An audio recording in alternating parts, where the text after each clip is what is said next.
Buenas noches, bienvenidos a un programa más de la serie En Contexto. Mi nombre es José Antonio Meyer y conduzco este programa en sustitución del doctor Enrique Cárdenas, titular de este espacio.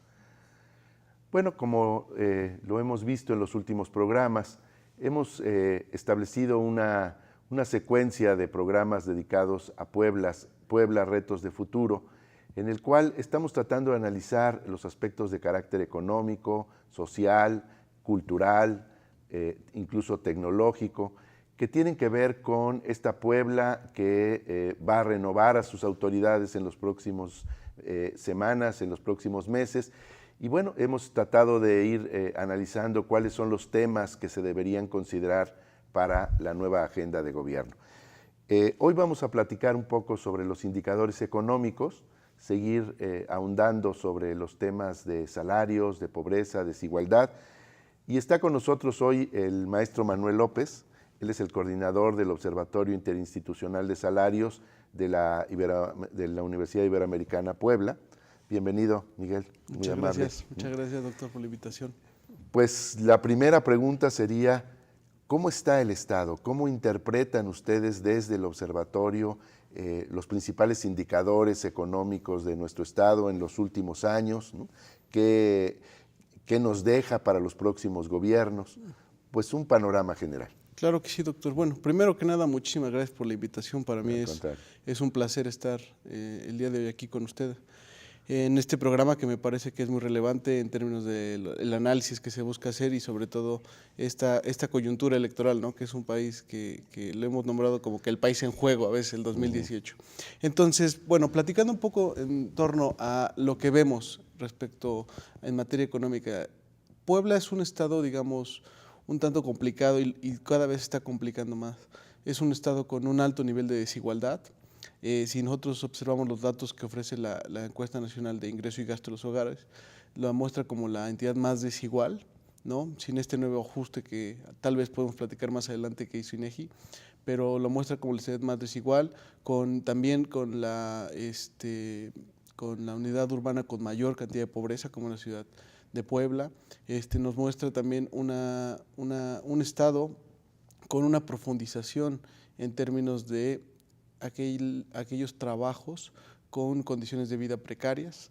Entonces, observamos que la coyuntura actual del Estado es muy difícil y que tal vez desde esa perspectiva se podría explicar muchos de los problemas que van en el ámbito de lo social o de lo político, ¿no? Como es el caso del papel que juega el huachicol o el papel que juega estos feminicidios dentro del Estado. Entonces, me parece que la reflexión que tal vez podemos hacer el día de hoy es que en términos económicos vemos un Estado en el cual se ha avanzado solamente en algunos indicadores y porque la política social ha estado basada en tocar nada más los indicadores que se encuentran al margen y no realmente en el pensar desde la política estatal en un Estado distinto, ¿no? En el cual la política social únicamente pueda servir como un complemento de la política económica y que esto podría estar integrado para de verdad transformar las condiciones de vida de la población. Claro.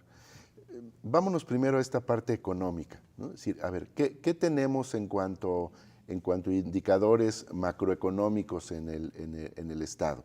Es decir, ¿hacia dónde se han enfocado las políticas de los últimos gobiernos a atender? ¿Cómo andamos, por ejemplo, en materia de salarios?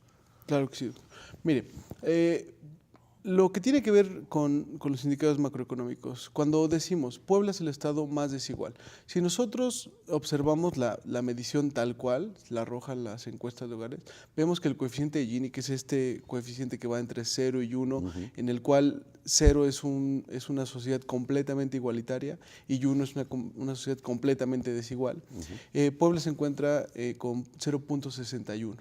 No, si nosotros hacemos un ajuste a cuentas nacionales, ¿qué quiere decir que este ajuste? Quiere decir que nosotros vamos a buscar quitar un problema que tienen las encuestas, que es este llamado subestimación, que se da por dos cosas. Una es que yo puedo ir con la gente y no me está reportando realmente su ingreso, que le conocen como subreporte, y lo otro es el truncamiento, que es decir, que las personas más ricas no están apareciendo.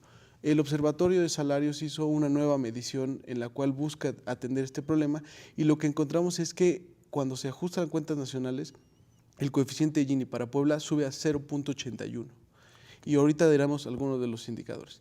En temas de salarios, ¿qué es lo que hemos encontrado? Pues una profunda reconfiguración del mercado laboral. Al inicio del 2012, el primer trimestre del 2012, cerca del 44% de los empleos se encontraban entre 1 y 3 salarios mínimos. Actualmente este porcentaje ha aumentado al 55%. ¿Y qué ha ocurrido con los trabajos que percibían más de 5 salarios mínimos? Pues se redujeron de 5.6% a 3.44%. Entonces, podemos observar que también esta nueva generación de empleos, estos empleos que sobre todo se han creado en el sector turismo, en un sector que realmente... Más de servicios, Más digamos. De servicios, digamos que en términos de la productividad que pueda generar, pues no se puede dar un proceso de redistribución importante como se da en la producción o en el sector manufacturero industrial. Pues está ocasionando que una mayor cantidad de población entre a las filas de pobreza. Solo por darle un dato, la evolución del ingreso laboral per cápita, es decir, si nosotros observamos lo que nos da la Encuesta Nacional de Ocupación y Empleo, pues al inicio del 2005 este ingreso laboral per cápita era de 1.446 pesos. Para el último trimestre del 2016 se situó en 1.270 pesos.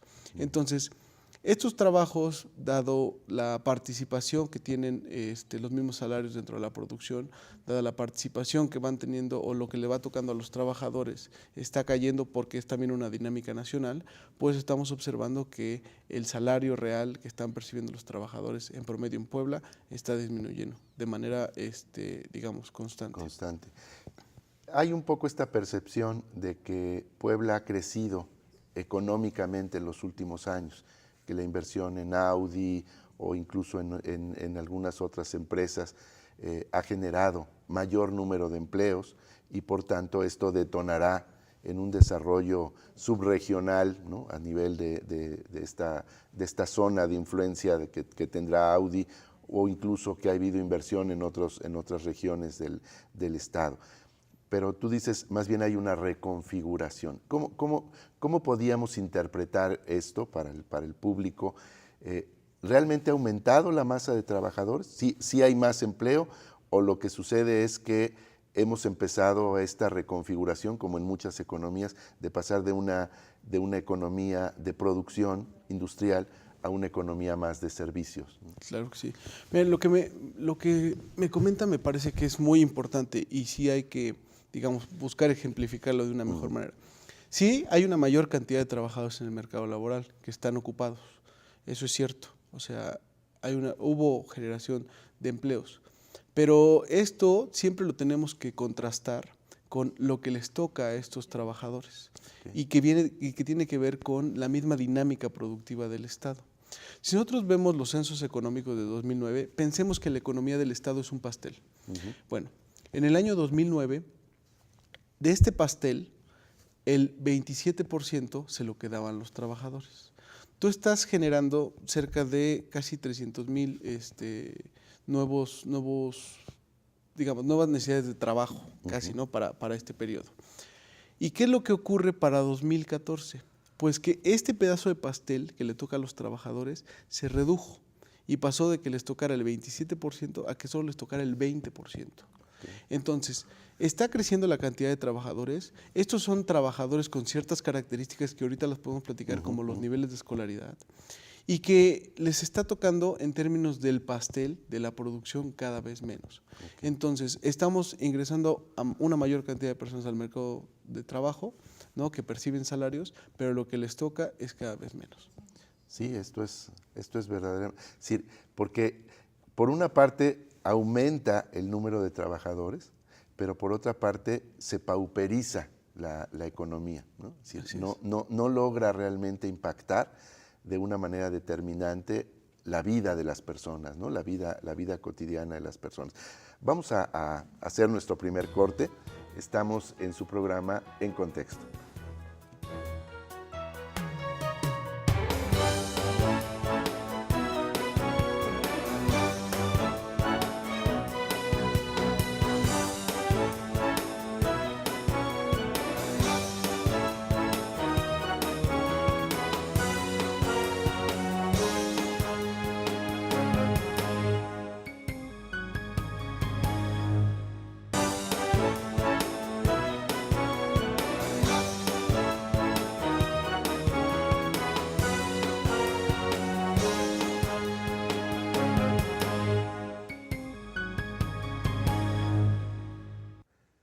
Seguimos en su programa En Contexto, estamos hablando sobre economía en el Estado y bueno, nos decía Miguel López en esta primera reflexión, sí ha crecido la masa de trabajadores, pero no ha crecido el tamaño del pastel, ¿no?, de lo que realmente perciben los trabajadores. Entonces estamos ante un paradigma, ¿no? Es decir, la economía crece, pero no impacta el bienestar de la población, ¿no? Y me decías un poquito las características de estos trabajadores, es decir, estos nuevos trabajadores incorporados al mercado laboral, ¿son de alta tecnología, de alta especialización o cómo son? Mire, doctor, me parece que lo que comenta nos lleva a preguntarnos que si estas características que está también requiriendo el mercado laboral nos están llevando a que los trabajadores tengan mejores condiciones de vida. ¿Qué es lo que hemos encontrado? Los niveles de escolaridad en México han cambiado sustancialmente, ¿no? Si nosotros checáramos los datos de 2000, cerca del 60% de la población tenía hasta primaria. Esto para los años 2016 se ha reconfigurado y ya cerca del 60% ya tiene casi hasta prepa, ¿no? Entonces tenemos a población más escolarizada y la pregunta es, ¿por qué si tenemos a población más escolarizada esto no ha tenido un impacto en las condiciones de vida, en mejoras salariales? ¿Por qué el salario promedio sigue cayendo? ¿Por qué los salarios mínimos siguen cayendo? ¿Cuáles son las condicionantes para ello, ¿no? Y lo que hablamos nosotros es que esto es un problema principalmente de distribución. La desigualdad, que es lo que tocamos al inicio de este programa, se está volviendo digamos, la piedra angular del problema que está viviendo la sociedad mexicana, y que Puebla, me parece, es el laboratorio en el cual se están mostrando los fenómenos de una manera como mucho más intensa. Entonces, ¿por qué hablamos de la desigualdad? Si nosotros revisamos los salarios por nivel de escolaridad, vamos a encontrar un dato muy interesante, y sobre todo personas como nosotros que trabajamos en universidades, a veces se nos queda el reto de qué le vamos a decir a los alumnos cuando vean estos datos. En el año 2005, una persona que tenía posgrado tenía un salario promedio de 24,000 pesos. Este mismo dato para el año 2016 era de 14,000 pesos. Es decir, una persona con los mismos años de escolaridad, es decir, con un posgrado, ahora tiene un salario de promedio real de 14,000 pesos. Entonces, ¿cómo es posible que una persona que está, digamos, por decirlo de alguna manera, invirtiendo cerca de 23 años de escolaridad, está percibiendo cada vez menos? Y tiene que ver directamente con lo que hemos hablado sobre qué le está tocando ese pastel. ¿Por qué? Porque está amarrado esta repartición a la posición que tú vas a jugar dentro de la producción. Es decir, si eres un trabajador y a los trabajadores cada vez les toca una rebanada mucho menor de este pastel, pues no va a importar que tú tengas un nivel de escolaridad de esos años de escolaridad, sino que también va a tener un impacto dentro de tu salario, y que se ve esta caída mucho más de manera más intensa que en el salario mínimo. ¿Por qué? Porque también hay una situación adicional que juega, que las tasas de desempleo más altas se dan en aquellas personas con mayores niveles de escolaridad. Nivel de escolaridad. Pero no será, digamos, me brinco un poco esta cuestión contradictoria. Por una parte tenemos gente cada vez más capacitada, recursos humanos, talento humano nacional cada vez más capacitado, pero cada vez tenemos menores salarios. Y uno preguntaría, ¿en qué se invierte en México? ¿Cuál es el tipo de empresa o el tipo de organización, de servicios que se crea? Porque a lo mejor hay una incompatibilidad entre la calidad del recurso humano y el tipo de oferta de empleos que se le dan, ¿no? Así es. Sí, como en otros países donde se están moviendo hacia espacios más tecnificados, por ejemplo, y entonces la mano de obra está especializándose para poder ocupar esos espacios de trabajo. ¿No será que seguimos reproduciendo nuestro modelo de industria manufacturera o de área de servicios que realmente es digamos, de sobrevivencia? Mire, yo creo que es importante poner el ojo en qué ha pasado con la formación productiva de este país, la cual me parece que se ha reconfigurado, sobre todo posterior al Tratado de Libre Comercio. Veamos el caso de Puebla. Puebla era un estado donde había mucha industria manufacturera, sobre todo vinculada a la industria textil. Esto se reconfigura, ¿no? También las actividades primarias tenían un peso mucho más importante y junto con la dinámica nacional, el peso que van teniendo las actividades primarias va siendo cada vez menor, Sí. ¿no? Ahora hemos pasado de ser un país productor de maíz a ser un país que el 55% del consumo doméstico lo estamos abasteciendo a través de importaciones. Entonces, esto tiene impactos en todo, ¿no? Tiene impactos en la vida, en las dietas de las personas, en las pautas de consumo, en los patrones de consumo. Y entonces, por eso me parece que es muy importante poner el ojo en cómo ha sido esta formación productiva. El Estado de Puebla ha buscado como el dar como estas facilidades a la inversión extranjera. Hablamos del caso de Volkswagen, que ya tiene muchos años, pero el nuevo caso es el de Audi, ¿no? Ya llegó Audi y parece que con la llegada de Audi se acaba la política industrial que tiene este estado, ¿no? Es decir, ya trajimos una transnacional, ya hemos cumplido. Y me parece que la política industrial tiene que pasar por un pensamiento mucho más complejo. ¿Por qué? Porque es la que tiene que pensar en cómo vas a integrar estos sectores, ¿no? Los que se han llamado como el sector primario, el secundario y el terciario. O qué clúster de competitividad a partir de las vocaciones productivas de cada área te va a permitir integrar esta economía y por lo tanto que este crecimiento económico del que hemos hablado tenga un impacto real en las condiciones de vida de la población. Exacto. Mire, hay una situación que se ha estudiado dentro del observatorio, que es cómo es posible que en procesos que están como sumamente homologados, como es el caso de la producción de coches, es decir, la producción de coches que tiene la Volkswagen México con la Volkswagen Alemania no es muy distinta. Los procesos están homologados, son procesos que tienen que cumplir con ciertos niveles de calidad. Y entonces, ¿dónde está la situación en la que los trabajadores en Alemania se quedan con el 60% de este pastel, mientras que los trabajadores médicos se quedan con el 27%? Cuando lo vamos a ver al sector automotriz, la composición no es muy distinta, incluso es un poco más profunda. El 84% se lo quedan, digamos, los empresarios a través de ganancias y únicamente el 16% se lo quedan los trabajadores. Vemos que hay los trabajadores obreros de estas industrias tienen una remuneración mayor incluso a la del promedio del mercado, pero tiene que ver directamente con que la productividad y también el valor de esas mercancías es mayor. Claro. Y por lo tanto les puede tocar un poco más de pastel, pero en términos relativos le toca menos a un trabajador de esta industria automotriz en México que lo que le toca a un trabajador haciendo exactamente el mismo proceso en Alemania. Claro. Entonces es ahí donde observamos que las necesidades del mercado laboral, las necesidades de la producción que se ha basado en México están en, sí, la necesidad de tener más escolaridad, sí, la necesidad de tener a personas más tecnificadas, pero eso no se está viendo en una transformación en las condiciones de distribución de lo producido, de la riqueza generada, exacto, de esta cuestión adicional.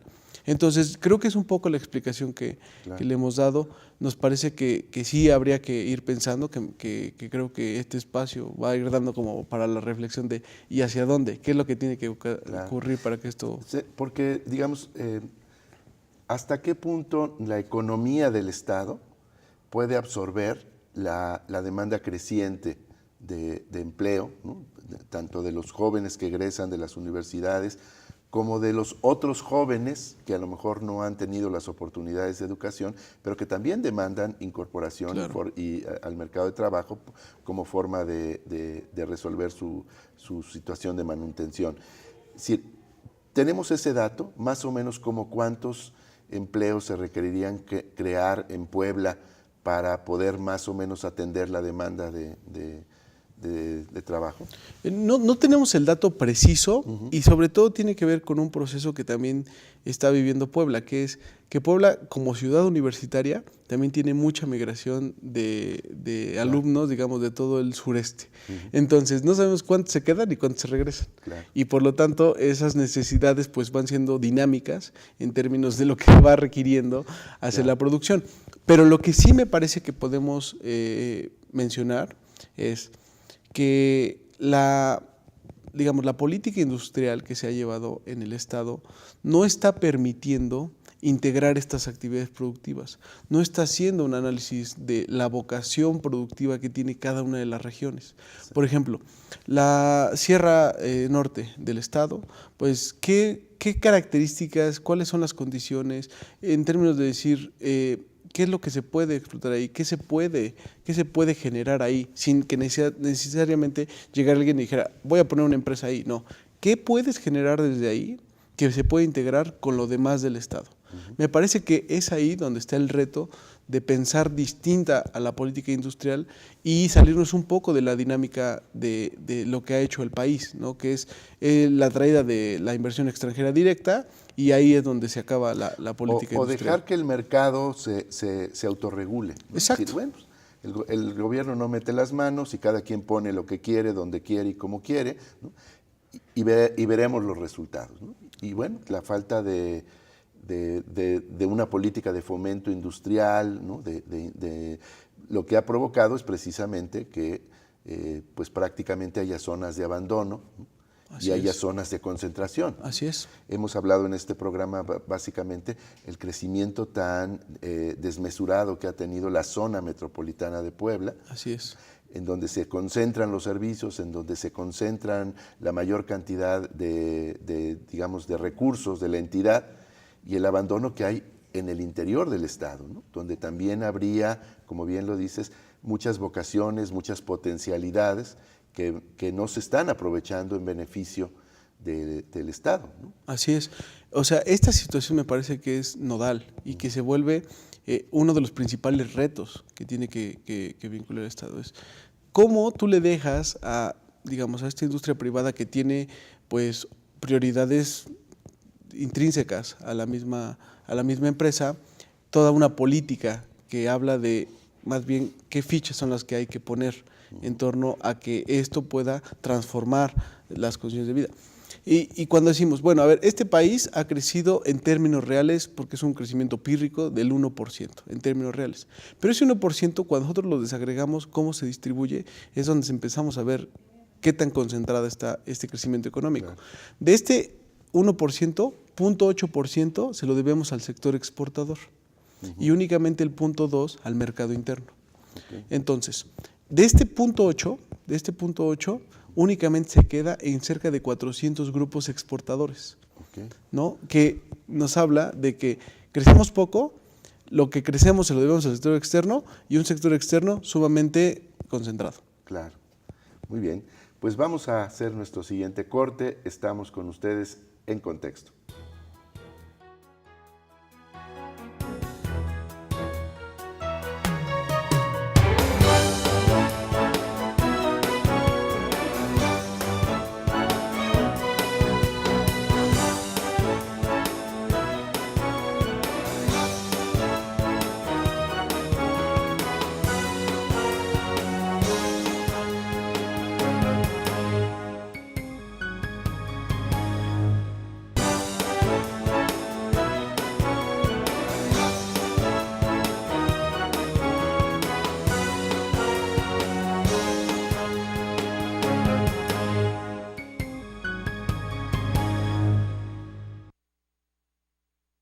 Contexto. Y bueno, los datos que nos arroja aquí el Observatorio Interinstitucional de Salarios de la Universidad Iberoamericana es contundente, ¿no? Nuestro estado tiende a acercarse más a los altos niveles de pobreza, y la inversión industrial no logra realmente satisfacer las necesidades de una población que demanda servicios, pero que también demanda bienestar, ¿no? Y comentabas al final del bloque, pues que desgraciadamente México no logra resolver el gran problema de la distribución de la riqueza, ¿no? Así es. Parecería frívolo, pero bueno, el hecho de que cada vez que sale una lista de Forbes, ¿no?, los hombres más ricos del país son varios mexicanos, ¿no? Así es. Y entonces uno dice, bueno, ¿qué pasa en este país, ¿no? En donde cada vez hay menos ricos, unos pocos ricos que concentran casi los mayores niveles de riqueza, y hay cada vez más pobres, ¿no? Cada vez la línea de pobreza se va extendiendo a amplios sectores de la población, y eso pasa en Puebla, ¿no? Es decir, ¿cómo andamos, según los datos que ustedes han recabado, en esta cuestión de desigualdad? ¿Qué tan grave es la desigualdad en Puebla? Mire, doctor, yo creo que la desigualdad, primero hay que comentarlo, la podemos como observar desde tres perspectivas. La primera es, cuando nosotros nos vamos a poner a producir, tenemos que distribuir en dos elementos. Uno es cuánto le toca a los trabajadores a través de salarios, que es lo que vemos hablando de este pastel, y cuánto le toca a los empresarios a través de las ganancias. Y a partir de ello podemos observar que hay una desigualdad entre los factores de la producción y al interior de los factores, una desigualdad intraempresarial, intrasalarial o la brecha salarial y una desigualdad que es de factorial. ¿Cuáles son los datos que tenemos para Puebla? La evolución de lo que ya habíamos comentado. En Puebla se ha concentrado más la riqueza en las ganancias. Teníamos que antes le tocaba a los trabajadores el 26%, a los empresarios 74%, actualmente Censo 2014 nos dice que se reconfiguró y que ahora les toca el 80% a los empresarios y el 20% únicamente a los trabajadores, con una mayor cantidad de trabajadores. Pero hay otra desigualdad de la que no se habla, que es la desigualdad intraempresarial. Y esta desigualdad intraempresarial nos está llevando a decir, bueno, ¿y la composición de la pobreza cómo es? Y tenemos empresarios pobres. Porque nosotros sacamos algunos datos como la razón que hay entre la ganancia promedio la ganancia promedio por tamaño de empresa y el salario promedio por tamaño de empresa. Si nosotros vemos los datos para aquellas empresas que tienen hasta 2 trabajadores, esta razón es de 0.97, muy cercana a 1. ¿Qué quiere decir? Que casi la ganancia promedio que tiene este empresario y el salario promedio que tiene este trabajador de esta unidad productiva es similar. Es decir, puede estar cercana al salario mínimo incluso. Podríamos decir que la ganancia de este empresario es muy similar o equivalente a un salario mínimo. Claro. Pero ¿qué ocurre cuando vamos escalando en la cantidad de trabajadores por unidad económica? Bueno, encontramos el caso de aquellas empresas de más de 1,000 personas en las cuales esta razón pasa a ser de 12,921 veces. Es decir, la distancia que hay entre la ganancia promedio del empresario y el salario promedio del trabajador de esta unidad productiva es de 12,000 veces. De aquellos que van de 251 a 500 personas, la distancia es de 28,000 veces, poco más de 28,000 veces. Entonces, nos habla de que en estos sectores pues hay una concentración importante, hay distancias entre lo que está ganando el empresario y lo que está ganando el trabajador, ¿no? Ahora, casi siempre cuando hablamos de la inversión productiva, pues nos referimos a las grandes empresas, ¿no? Sobre todo a la inversión extranjera directa, pero es un hecho que Puebla es un estado de pymes, de pequeñas y medianas y microempresas. Hay una gran cantidad, como bien decías, de empresas de 2 trabajadores o de 1 trabajador, o donde incluso el empresario es un negocio familiar, trabaja ahí la familia. Y tal vez el Producto Interno Bruto del Estado tenga mucho más contribución de estas empresas que de las grandes empresas extranjeras o las grandes empresas mexicanas que se han instalado en nuestro estado. Porque también, digamos, escuchando a varios empresarios de las pymes, dicen, es que también no es redituable invertir, se tiene que invertir mucho, se tienen que pagar muchos requisitos gubernamentales o incluso muchos impuestos para que esto sea redituable, ¿no? Y entonces tenemos también que en ese ámbito de las pymes pues abren y cierran empresas, ¿no? En diferentes lugares, porque el propio mercado pues no da para tanta oferta de servicios, ¿no? ¿Ustedes han identificado algo sobre esto? Sí, mire, me parece que esto que comenta es muy importante. Ahorita hablamos un poco de la razón o la relación que había entre las grandes promedio y las salarios promedio. Y veíamos lo que ocurría en las empresas que iban de hasta 2. Bueno, estas empresas que tienen hasta 2 o hasta 5 son el 99% de las empresas que hay en el estado. O sea, únicamente el 1% son aquellas más que tienen más de 5 trabajadores en la unidad productiva. Lo cual nos habla de que la mayor parte de la estructura está teniendo una razón en la cual diría el empresario en ese momento, bueno, no puedo subir salarios porque implica que se acaba el negocio, claro, ¿no? O sea, ahí ya no tiene ningún incentivo, por decirlo de alguna manera, para poder fortalecer la producción o para poder fortalecer la inversión, o ni siquiera, nada más me está permitiendo subsistir, ni siquiera no me está dando oportunidades de reinversión para que este negocio crezca. Y eso mismo está haciendo que tengamos mercados cada vez más concentrados, ¿no? Tenemos mercados concentrados, tampoco tenemos la Comisión Federal de Competencia Económica, es una institución que no tiene dientes, que no tiene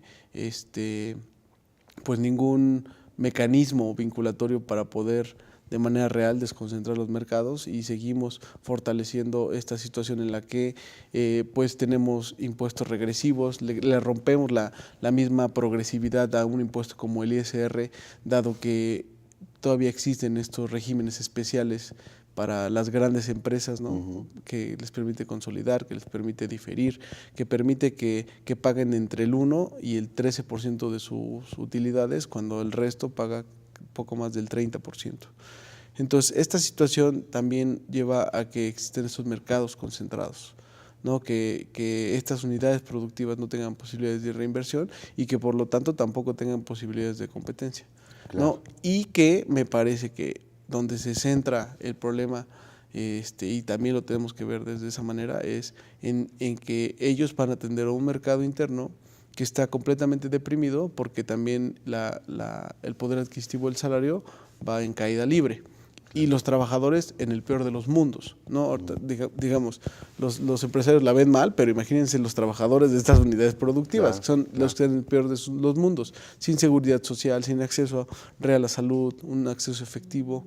Entonces, esta es la situación que hemos encontrado, ¿no? Me parece que es un punto que hay que analizar de manera clara, si es viable un país con estas características, si es viable un Estado con estas características. Y sobre todo una región tan importante como Puebla, ¿no? Así es. Hemos hablado en otros programas de esta ubicación estratégica, ¿no? que tiene el Estado, y bueno, pero estos grandes contrastes, ¿no? que se dan y que desgraciadamente se siguen agudizando.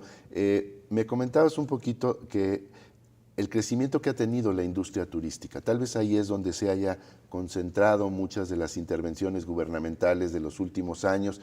¿Qué ha pasado con el sector turístico? ¿Qué diagnóstico hacen ustedes del sector turístico, donde aparentemente estamos creciendo, se está modernizando, se está ampliando? ¿Qué pasa con el sector turístico? Bueno, no tenemos como tal un análisis como preciso de este sector. Lo que hemos encontrado es que dentro de esta dinámica del mercado laboral se ha concentrado una mayor parte de este empleo generado en este sector. Pero sí podemos como caracterizar de manera general qué es lo que ocurre con el sector turismo, que es un sector de servicios que, digamos, está ocupando mercancías que provienen de la producción, pero que este efecto adicional que se puede tener es distinto en términos de lo que podría estar otorgando la industria manufacturera, ¿no? Entonces, centrar toda la atención, centrar toda la inversión en pensar únicamente al sector turístico, pues me parece que habla de únicamente el pensar en una cuestión del indicador, de la apariencia, de lo que yo quería mostrar, más allá de pensar en cómo me puede otorgar este sector o cómo puede ser la punta de lanza del crecimiento económico del Estado. Entonces, más bien lo veo como una externalidad derivada de una necesidad de campaña, más que una cuestión pensada. A ver, si quiere decir que este sector turístico ha crecido para satisfacer la demanda del sector manufacturero, o sea, de poder dar, por ejemplo, hospedaje o servicios de alimentación o incluso de recreación a este sector manufacturero? Más bien creo que echa mano al sector, siempre el sector, estos llamados servicios, echan mano de mercancías que se generan dentro del llamado sector manufacturero. Más bien, la idea central de lo que me gustaría comentar es que el crecimiento del sector turístico obedece más a necesidades particulares, ¿no? En ese momento de la campaña de gobierno, más que en ver desde una perspectiva cómo este sector pudo haber sido una punta de lanza y esté integrado a lo demás. Ok, ¿no? Ahorita regresamos a ese punto que me parece importante y que nos va a llevar en nuevos programas a hablar de la política cultural, por ejemplo, ¿no? Estamos en Contexto, regresamos en un momento.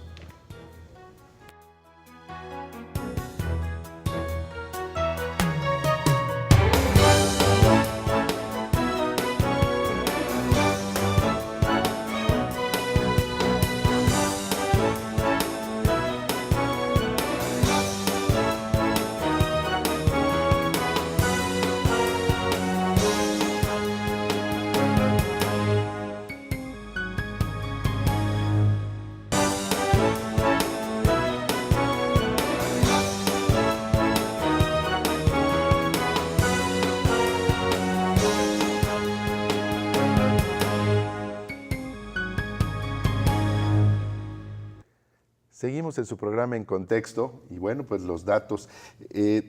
Hasta hace algunos años no teníamos datos, no podíamos hablar así, ahora sí como dicen, con los pelos en la mano sobre lo que estaba pasando de la realidad nacional y local. Pero ahora pues los datos son contundentes, ¿no? Y bueno, tienes algunos datos sobre esta disparidad, ¿no? de la economía de los diferentes sectores del Estado. Así es, doctor. Pues mire, me parece que, como dice, ahora son reveladores, pero bueno, a veces con los datos también se puede hacer lo que sea, ¿verdad? Nada más lo que hizo INEGI con la última encuesta nacional de ingreso y gasto de los hogares, que nos impidió cualquier comparabilidad con años pasados en términos del ingreso, porque está completamente cuchareado, por decirlo de manera amable. Pero bueno, sí, los datos me parece que nos pueden otorgar mucha información. Un poco de lo que platicábamos, de las ganancias promedio y los salarios promedio. La gente dirá, bueno, ya nos hablaste de estas razones, pero a mí ¿qué me dice? Bueno, vamos a ponerlo en números. Para estas empresas, que son de hasta 2 trabajadores, el salario promedio que están percibiendo son de cerca de 2,665 pesos, mientras que las ganancias promedio son de 2,571 pesos. Es donde vemos que no hay mucha diferencia. Pero ¿qué pasa si nos subimos a aquellas unidades económicas de 251 a 500 personas trabajando en ella? Pues que el salario promedio es de 6,800 pesos. Y las ganancias promedio mensuales de 193 millones. Entonces, ¿de qué nos está hablando esto? Pues de que lo que se está generando dentro de este sector está completamente concentrado en pocas personas y que estas personas, digamos, son las que se están apropiando de este crecimiento pírrico que ha tenido el país, ¿no? Claro. ¿A qué nos ha llevado esto? Pues nos ha llevado, me parece, como para ir también planteando de qué ha ocurrido o cuáles son las ideas, los retos que se tienen que plantear en la política pública, es que la política económica de estas características pues limita de manera trascendental a la política social. Porque están desconectadas. Completamente. O sea, tenemos nada más programas sociales paliativos en los cuales no han servido realmente para cumplir el objetivo que es erradicar la pobreza.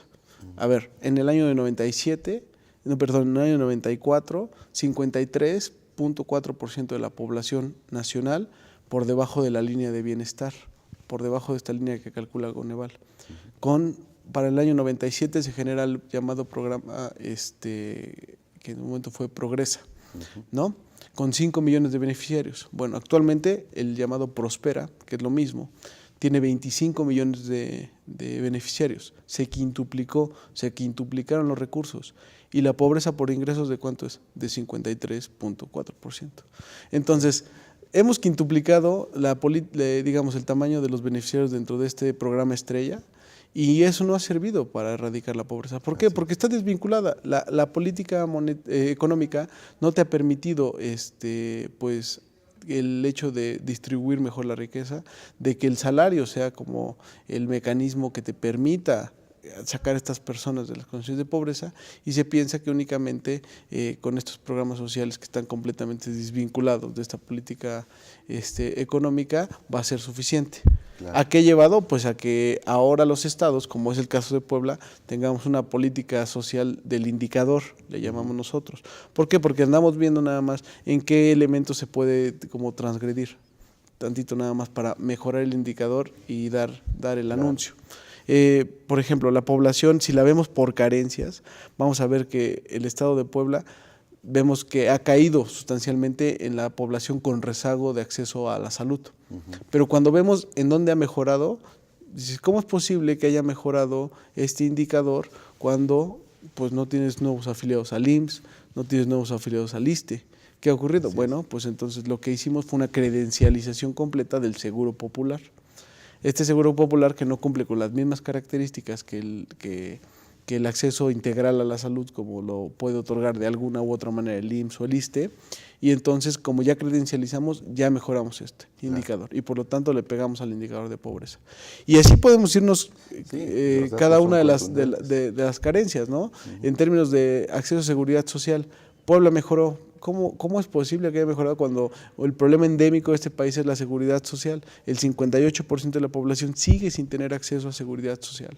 Claro. ¿No? ¿Cómo le decimos? En términos generales, no solamente seguro médico, sino exactamente, también no, prestaciones laborales. Pensado como y de jubilación. en la dinámica más amplia, ¿no? Coneval metió ahí como un elemento que permite que gobiernos como el del Estado de Puebla pueda hacer esto, que es que ahora las personas que tengan pensiones no contributivas o pensiones que no son pensiones, que es como este apoyo a adultos mayores, ya pueden ser consideradas como pensiones y por lo tanto se te considere como una persona con seguridad social. Entonces vamos a volver a credencializar a todas las personas mayores para que tengan este apoyo y ya tengamos un mejor indicador de seguridad social. Exacto. Cuando realmente en lo que se observa en las condiciones de vida de la población, pues esto sigue intacto, o sea, la población sigue como una población con condiciones de vida precaria, sigue teniendo o buscando empleos mal remunerados y pues que eso obliga a que tengan que buscar alternativas y que pues el crimen organizado o elementos como actividades ilegales pues no tienen como un costo de oportunidad, por decirlo de alguna manera, muy alto como para poder acceder a eso. Exacto, se están generando las condiciones propicias, ¿no? Para la delincuencia organizada o para las actividades ilegales. Así es. Y aquí un poco sería, ¿qué retos de futuro tienen los diputados, los gobernadores, los presidentes municipales de este estado para poder empezar a revertir estos niveles de desigualdad, estos niveles de marginalidad que se dan incluso en muchas regiones? Digamos, desde la óptica del observatorio, ¿qué se tendría que hacer? ¿Qué políticas habría que incentivar para empezar a atacar este problema? Me parece que esto pasa como por repensar el Estado. Y repensar el Estado no lo que digo desde una perspectiva, digamos, romántica, lo digo desde una perspectiva de que realmente pasa por tener otra concepción de todo lo que tiene que ver con la política económica del Estado. Es decir, si la determinación de los salarios mínimos es una política nacional, a lo mejor el Estado dirá, pues yo no puedo hacer nada ahí. No, pues sí, puedes tener mecanismos de presión, pero también tienes una integración distinta de las actividades productivas de tu estado para también buscar eso. Puedes tener negociaciones al interior de las empresas con las que estás teniendo. Aquí se vuelve a veces el avasalle de estas empresas con tal de que lleguen a tu estado, ¿no? Para que tú lo puedas presumir. Pero no, me parece que pasa por realmente tomar el eje rector de lo que requiere la actividad productiva, de lo que requiere también para poner en el centro la mejora de las condiciones de vida de esta población. Claro. ¿No? Entonces, me parece que el reto real que tiene el gobierno del Estado futuro es cómo se puede lograr repensar este Estado, y repensar el Estado pasa por la política social, por la política económica, ¿no? Por la política de impuestos locales también que puedas tú tener. Cómo también eso puede hacer pensar un diagnóstico distinto de no voy a llegar yo a imponerle a esta gente, esta va a ser tu actividad productiva, sino cómo ellos mismos van determinando estas actividades productivas y se van fortaleciendo. Y tienes muchos mecanismos, puedes tener incluso empresas de economía social que pueden tener, al menos al interior de los empresarios, condiciones de redistribución distintas, pero la gran tarea está centrada en los trabajadores. ¿Qué va a hacer con ellos? Porque tienes trabajadores empobrecidos que son los que sufren la mayor cantidad de carencias. Tienes un gran reto también como la seguridad social, de cómo garantizas los mecanismos para que esta seguridad social sea efectiva dentro de esta población. Entonces, yo diría que por ahí tendría que ir un poco las tareas en materia económica. Y repensar el Estado implica necesariamente, una política incluyente. Así Es es. decir, todos los sectores deben participar, pero como bien dices, poner el bienestar de la sociedad en el centro Así es. del interés, ¿no? Es decir, no es simplemente generar o traer empresas o generar empleos per se, ¿no? Así es. Sin entender que hay una razón, un porqué, ¿no? Así es. Y entonces eso de alguna manera orienta y condiciona. Y esto que estoy diciendo no lo estoy inventando, eso dice la ONU en los Objetivos de Desarrollo 2030, incluso eso plantea la OCDE, ¿no? Es decir, no se necesita ir a buscar a otras partes, ¿no? Modelos, cuando prácticamente sabemos que el gran problema de este país pues es la desigualdad, ¿no? Así es. Y que si no empezamos por ahí, pues va a ser muy difícil que podamos realmente avanzar y lograr reducir la violencia, la inseguridad, etcétera, ¿no? Yo te agradezco, Miguel, que nos hayas acompañado en este programa. Pues muchas felicidades a todos los Gracias. que integran el observatorio y pues esperemos seguir contando con el apoyo de ustedes para este programa. Claro que sí, doctor. Le agradezco, gracias al público que nos acompañó el día de hoy y de verdad para mí es un gusto estar aquí. Muchísimas gracias. Y muchas gracias también a usted por habernos acompañado. Este fue un programa más de la serie En Contexto. Buenas noches.